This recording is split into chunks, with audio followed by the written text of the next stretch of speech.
Sure, you get in a team that is loyal to the vision of the company. And what I've discovered is that we have lots of businesses with disloyal people. And when I mean they are disloyal to the vision of the organization. For example, the organization says that our vision is to become number one in Africa. If you ask every single member of the team, do they really believe in that vision? Do they believe that you can actually become number one in Africa? Do they believe that with the inputs that they are making into your business can become number one? So look for loyal people. And this is where the leadership has a huge responsibility, because leadership must ensure that it is consistently painting the picture so clearly that it becomes easy for people to be loyal to that vision.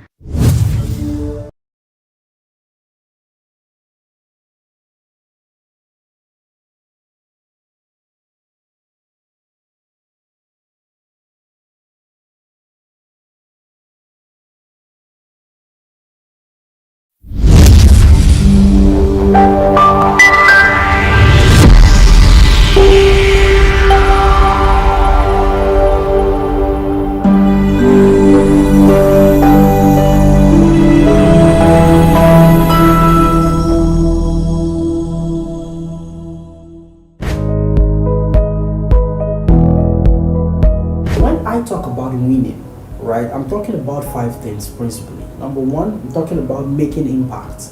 Okay, making impact. Selling products and services that affect humanity. Services and products that impact the way people live. Remember, the goal of any structure is to enable strategy to happen. A lot of times people build, a business and they have a good structure. They have the right processes in place, and then they pull together a strong team. But the problem is the culture. That's why you popularly hear, culture eats strategy for breakfast. So what am I talking about? You must have the right corporate culture. It is important that if you want to win in the marketplace, you structure your business rightly. It's like having the right battle formation. So when you hear structure your business, what exactly do we mean? There are 2 perspectives. The first perspective is what you call the business structure. The second perspective is what you call the organizational structure. I've been privileged to work for small organizations, mid-sized organizations, and very large organizations, global organizations. And I find out one of the differences between 3 of them, these 3 categories, is a lot of times is structure.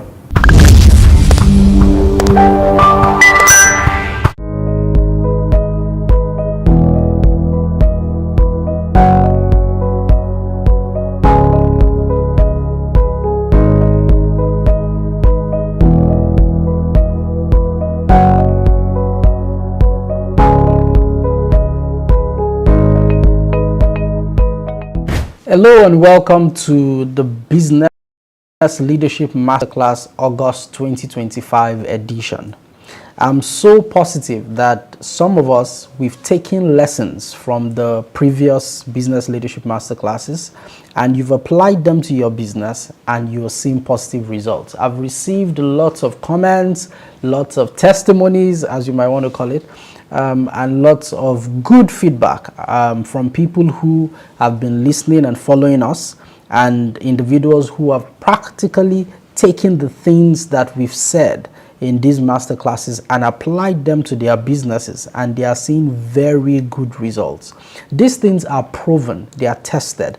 I have worked with numerous organizations, local, globally, SMEs, and large organizations to practicalize the principles and the thoughts that I'm sharing with you in these business and leadership masterclasses. And one of the things I can tell you categorically is that principles always work. They would work regardless of who you are. They would work regardless of the country in which you're practicing it. They would work regardless of the weather. They would always work. So the things we're sharing are very important in helping your business to become all it was created to be. Now, in the month of May, we started out by talking about some very important things on the Business Leadership Masterclass. And then in June, we delved into something that we are going to be continuing till the month of December. In June, we started out talking about the first step to winning in the market. The first step, and we spoke a lot around strategic planning, which is the first step, right? And then in the month of July, we went into exploring what you could call a part, what you would call the second step, right? A part of strategic execution. And we spoke about how to structure your business to win in the market. Very important thoughts, I tell you. If you did not watch any of those broadcasts, you can visit our YouTube channel and you can rewatch them. They are all there, right? And more importantly, subscribe when you get to that YouTube channel. You can also follow us on Facebook, on Instagram, on X, on TikTok, and you will see lots of very great content that would really help you to be better positioned for your business to become all it was created to be. All right. Today, I'm going to be continuing on talking about how to win in the market. But my focus would be on how to develop the right processes, right? The right processes to win in the market. For want of a better word, I've called this the third step to winning in the market, all right? I've called it the third step to winning in the market. How to develop the right processes that enable your business to win. Again, remember, I've always said it, that winning in the market means becoming all you were created to be as a business. All right. Now, to execute effectively and efficiently, right, there are about 6 things that I had mentioned in the last episode that we would need to do. 6 things. Number 1, you would need to be structured effectively and efficiently to win in the marketplace. The second thing you will need to do is to have the right processes in place. The right processes in place. The third thing is to pay attention to the quality of your team. The fourth is to ensure that you have the kind of corporate culture that enables winning in the marketplace, that aligns with winning in the marketplace. Number 5, you must be measuring performance. And number 6, you must ensure that your business is designed to enable continuous improvement. Very important 6 things, right? I would repeat these 6 things consistently over the next few months. But today, like I said, I want to focus on developing the processes that enable your business to win in the market. Now, let me start by mentioning that every single business has a process in terms of how it delivers value. Every business. I've heard in some quarters that small businesses do not really need processes. It's as you get larger, that's when you should start to pay attention to processes. I disagree with that school of thought. I believe every single business, right? Every single business has processes already in place, whether you created those processes deliberately or not. Every business, for you to deliver value to your customers, for you to sell a product, for you to move a product from yourself to your customers, either you're buying the product or you are upgrading the product, or you are manufacturing the product and you're selling it, or a service, as the case may be. Every single business has processes. What you would need to do is to pay attention to how effectively and efficiently those processes are running. You need to. If you don't, then your chances of winning in the marketplace dwindle. Now, you might have created a fantastic strategy, and then you've created the great structure, okay? The process will then determine how well you leverage the structure to achieve your strategy. I hope that makes sense to you. So what is, let me start by saying, what is a process? And maybe that would help you to begin to understand what we mean by the fact that I'm saying every business has a process. Now, a process is a structured set of activities or tasks performed by individuals or systems to achieve a specific organizational goal. I'll take that again. A business process, right, is a structured set of activities. So as long as you have structured sets of activities within a business, which of course every business would have, right? It says, or tasks that are performed by individuals or systems to achieve a specific organizational goal or outcome or objective. That is a process. That's what a process is. So you have structured set of activities, structured sets of tasks that you perform because you want to achieve a particular goal or objective. So what we're saying is that within every business, there are always going to be structured sets of activities or tasks performed. Always. You have a goal in mind and you're going to perform a series of activities or tasks so that that goal can be met. So for example, let's take it that I am a fashion designer, okay, or tailor, right, as the case may be. Now, it's easy to say, oh, I'm a small business. I don't have processes. Is that actually accurate? Absolutely not. Why? Because number one, you meet a client, the client tells you, I want to make X number of designs or whatever. Then you go to the market, you buy your material. When you get the material, you cut the material. When you cut the material, you have to sew the material. When you sew the material, then what do? You package the material to give to the client, and the client pays you for what you've done. Series of activities and tasks. You've accomplished a number of them. So once you are accomplishing a series of activities and tasks, you're already implementing a process. Now, how effective or efficient is that process is another story entirely. And that's why I'm talking to you today about this. How to ensure that you have the right processes in place, how to ensure that you can make those processes effective and efficient. Now, what are the characteristics of a process? A process is, number one, is structured. So those activities happen in a structured way. They happen in a defined way. There are defined steps for it, and you do them consistently. You must always do them if you want to achieve a particular outcome or goal. Number two, they must be goal-oriented. You're doing all of those steps, taking all of those steps, taking part in all of these activities or structured tasks because you want to achieve a goal. All right? So it's a process. Number three, it must be cross-functional.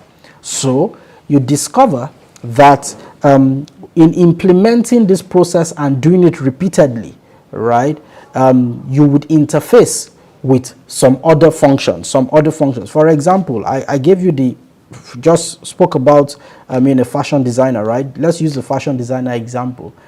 In implementing that, you would interface with external stakeholders, right? People who sell clothes. You would interface with transporters, people who you would be transported from one place to the other. Lots of activities that you would be involved in to ensure cross-functionally, to ensure that you deliver this value or you make this process happens. It's always reusable, something that you do repeatedly, right? And then the last, there must be that opportunity for continuous improvement.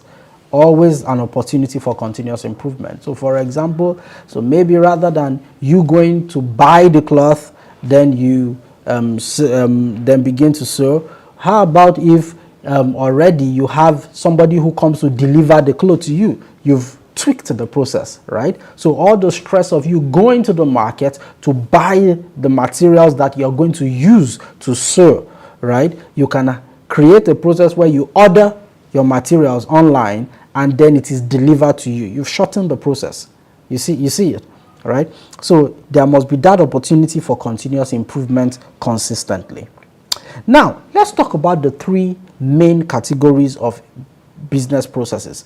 So I'm saying this because as you look at your business, you must look at your business from the perspective of, all right, all of the various activities and tasks that I perform, I should be able to subdivide them into one of these three categories. Is that okay? The first is what I call the core category, the core business process. The core business process is the heart of your business. It's that process that helps you to directly deliver value to your customer or your clients. Is core. If you take it out, right, then you are not going to be able to deliver value to your customer or your clients. It's your core business process. So for example, let's take an eatery, for example, a restaurant, right?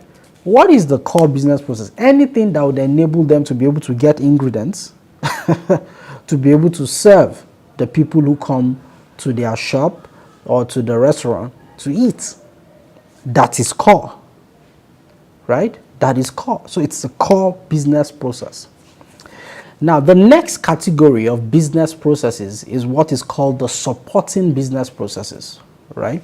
The supporting business processes are not directly involved in delivering value to your client, but they support, they enable, they enhance those activities that support directly deliver value to the clients. They support the core business processes, okay? So, for example, in a business where they are selling drinks, for example, they manufacture and sell drinks, finance, human resources, all of that will be supporting, right? Because the core of what they do will be manufacture and sell it, right? All of the other things will be supporting. HR will be supporting, finance will be supporting. So HR will be getting the right people to do the main activity. HR will be providing compensation, managing the compensation, or ensuring employee engagement for the core, those that are involved in the core processes. Finance will be documenting the financials, giving financial reports and the likes for those that are involved in the core processes. IT will be involved in ensuring that those involved in the core, activities have the required IT capability to do their work effectively. You see it? So they are supporting processes. Now, the third category of processes are called management business processes. Now, these are any process, any activities, any tasks that is involved in what you typically call strategic planning. They are involved with the first step that we spoke about 2 months ago, right? They are involved in that and ensuring that the strategy is still intact. They are involved in things like risk management. They're involved in anything that is a management function, is a strategic function. They see high level, right? So the management business processes are those processes that are involved in high level, conversations that are holistic in nature, i.e. risk management, strategy formulation, public relations, all of those that they support, they enable the core business processes, but they also give direction to the core business processes. And that is very important. They give direction to the core business processes. They define. So, for example, at the management process level, the series of activities that would end up, the outcome would be, let's stop producing Pampers, let's start producing baby wipes. You see, it changes what the core is, right? Changes how the people supporting would support. So any process involved in giving direction to the core business processes would be termed under the management business process category. I hope you're getting it. Now look at your business. Regardless of the size of your business, you would agree with me that you would have processes that would be involved in one of these three. You have processes that are core, helps you deliver value to your clients or customers. You have processes that will be supporting. You have processes that would be fulfilling or giving direction, as it were, fulfilling a management function. Okay? And so it is for you to sit down and highlight which what are all of the activities that I am doing that would fall under any of these categories? Are there the ones, things I can outsource? Or are there things I can merge? Are there things, some in a way, it also helps you to define your structure that we spoke about in the previous month. So, what am I saying? These three main categories of business processes becomes extremely important in, and you need to relook them to ensure that, number one, you have the right processes in place. And number two, the processes you have running are running effectively and efficiently, and they are helping you to deliver on your business objectives and goals. Now, having said that, let's talk about the 8 steps to developing business processes. 8 steps to developing business processes. Number one, it's important you review your current business processes. I spoke about that a while back. Important you review. So sit back and ask yourself, what are all of the activities and tasks that I'm performing to ensure my business is moving forward? Right? And then you're reviewing all of the business processes involved, all of it. And then when you review, it's important to then compartmentalize them. Which ones are core, which ones are supporting, and which ones would you term as management processes. Okay? After you've done that, the second thing is to define the goals of the business processes. So for each of these processes you've identified, what is the goal? What is this process trying to achieve for me? What is it trying to achieve? It's important you define the goal. Of course, define the goal in respect to your strategy, to the direction in which you want to go. So what is this process trying to help me achieve? Right? Then number 3, list the various activities, right? And look for inefficiencies and places to automate or to outsource. So you have these processes, list what are the activities involved in these processes. You list them. And then say, are there areas and opportunities for inefficiencies? Have you identified any inefficiencies rather, right? And are there opportunities for automation? Are there things that I can practically outsource and not get involved, but it will still be done? So I give you an example, all right? So your business is growing. You have a notebook where you write down what you've sold, all the cost of the things you bought. So you're practically managing your cost, you're managing your revenue, you are detailing all of that in a notebook. After a while, I mean, your operations becomes very large. So a notebook will not do. It will be important you get a software, maybe Sage 300, or QuickBooks or something. And then you are imputing these things in it. Or at some levels, you might just even discover that, maybe I need an accountant to help me manage this, right? As you impute it, so a lot of the calculations you would have done manually, QuickBooks or say 300 or any of these softwares that can be bought, around, would help you do it. Or you can even use Excel, to capture all of that data. And you're managing your expenses that way. And so at the end of the month, you can tell if you were profitable that month or not profitable. Or you speak to an Excel guru and they design something for you that is automated. And as you put in the figures, it tells you whether this business was in the negative or is in the positive. Okay? So you do that. Number 4. Again, number 1, review your current business processes. Number 2, define the goals of the business process. Number 3, list the activities, look for inefficiencies and opportunities for automation or outsourcing.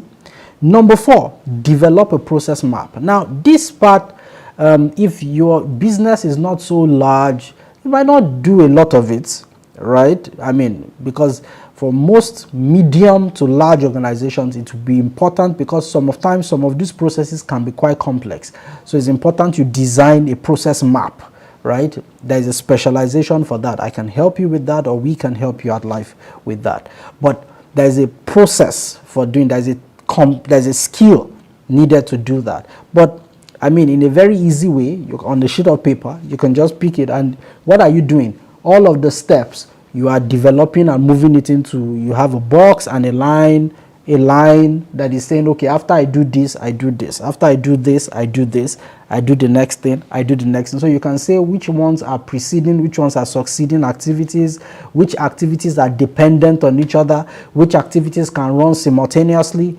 You know, you develop a process map. But if you're a small business, you might not necessarily need to develop a process map. Once you do step 3, you can move to step 5, okay, if you're a small business. But if you are a medium to large business, step 5, or step 4 rather, might be important for you to do.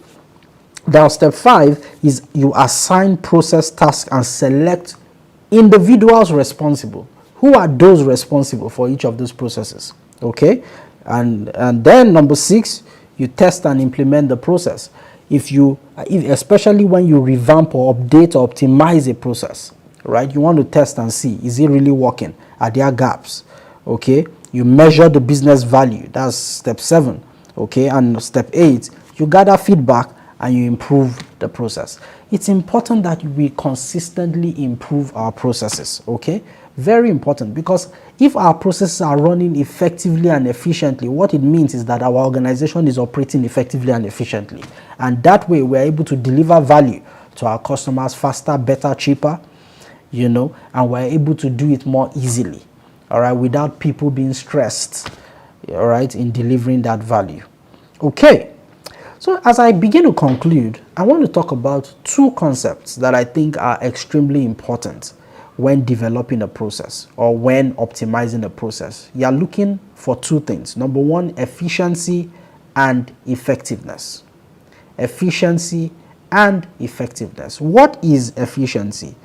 Efficiency, as someone, Peter Drucker, said, is doing things right. Okay? So you are maximizing resource usage and minimizing waste in the process. You are doing things efficiently. So doing things right. And it speaks specifically to resource usage and minimization of waste. Okay? Effectiveness, on the other hand, speaks to doing the right things. Okay? And here you are ensuring that the desired goals and outcomes are met. So it's effective. So when you say something is effective, you are saying, did we achieve the goal we set out to achieve? When you say something is efficient, you are thinking about it in terms of, okay, what was the usage of resources, right? How was it? Did we waste resource or did we maximize the use of resources? So that's what you're talking about. For example, right, if somebody using an escalator, 2 people want to get to the top. One person uses an escalator to get to the top. The other one uses a rope to get to the top. Both of them will get to the top quite all right. But trust me, one person will be spent when they get to the top. Right? One person did it effectively. The other person did it efficiently. Okay? So the person might not have spent a lot of money, you know, purchasing or paying to get on an escalator. But or maybe I should even use another example. So 2 people want to drive from one city to the other. So you want to drive from the city of London to the city of Manchester, right? So while one person drives, the other person flies. Trust me, the guy who flies will get there in a better condition than the guy who drove, right? This guy will drive more hours, time wasted, except if you decide to do a road trip. But if you really need to be in Manchester as quickly as you can, then I mean, driving is not a good option, right? Because you're going to waste more time, more energy will be consumed, even though you might get to Manchester. But trust me, you are getting to Manchester later and with more energy dissipated than the person who got on an aircraft and flew, and in about 1 hour or less, the person is in Manchester. All right. Now, some key things to say is that, like I said, efficiency will deal with resource usage, while effectiveness will deal with goal or outcome attainment. Okay, so it's important to note that the goal at every point in time when you look at your processes is to reduce waste. And increase goal attainment. Do you understand what I'm saying? So when you look at a process, look at the activities in that process. The question that you should be asking yourself is, how do I reduce waste? And how do I increase goal attainment? Now hear me, I'm not saying reduce waste to reduce goal attainment. That's not what I'm saying. Because some people, that's what to them, that's efficiency. So they reduce waste, but you reduce goal attainment at the same time. Okay? But the goal is to reduce waste and still ensure that you attain your goal. So some people, I've heard business people who I've had the privilege of sort of speaking with and maybe coaching. I say, oh, I'm trying to, what's revenue are you trying to hit this month? I'm trying to hit a revenue of 100 million naira, for example. And I say, oh, beautiful. So how do you plan to do it? And we've gone through all the other things, and then they get to their process. And they say, you know what? I think I've hired 10 people, right? And so for me to be one of the ways to hit 100 million naira is maybe to fire 3 of them, so that we are just 7. Yes, you've reduced your resources. But would the 7 people be able to help you deliver on your 100 million naira target? If the answer is no, or you are not sure, then maybe reducing them might not be the best option. Maybe there's another way to reduce waste. You see what I mean? So that's a very important balance that we must continuously and consistently strike as we look at our processes. Okay? So it's not enough to finish a task quickly. It's important to finish it with high quality, because effectiveness will speak to the quality of the work. Efficiency will speak to how much you did the work without errors. Okay? So it's important. Now, I want to leave you with a quote funny enough, by the current president of America, Donald Trump. He said, in business, every business, the bottom line is understanding the process. If you don't understand the process, you will never reap the rewards of the process. I'll say that again. In business, every business, Donald Trump says, the bottom line is understanding the process. If you don't understand the process, you will never reap the rewards of the process. I believe that if we pay attention to the various processes within our business, we optimize it, reduce waste, and ensure we're attaining our goals, think about effectiveness, think about efficiency, I believe our businesses will be in a better position to win in the marketplace. And as your business grows, what are you doing? You're optimizing, you are strengthening the processes within the business. The way I'll conclude by just giving you this analogy, right? So think about the business, your structure as the skeleton in the human body, right? And then think about your process as all of the systems within the digestive system, the reproductive system, and all of that, within the body.